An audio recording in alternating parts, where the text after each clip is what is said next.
লাঞ্চের জন্য ভাত বানাতে যাব আর দেখি চাল বাড়ন্ত। দেখে তো আমার মাথায় হাত, আজকে এবারে কি রান্না করব।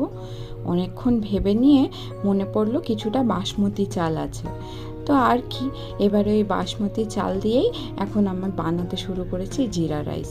এটা ছাড়া আমার কাছে আর এখন কোনো অপশান নেই।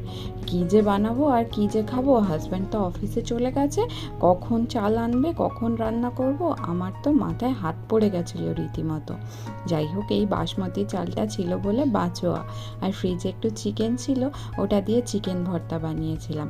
চিকেন ভর্তার রেসিপিটা তো সবার সাথে আগের দিন শেয়ার করেইছি।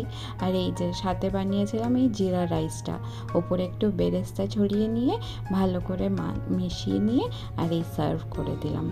আজকে আমার লাঞ্চ জিরা রাইস আর চিকেন ভর্তা। অনেক দিন খাইনি, আর ভাত খাবো বলে এই পটল আলু ভাজাটাও বানিয়েছিলাম। টাটা।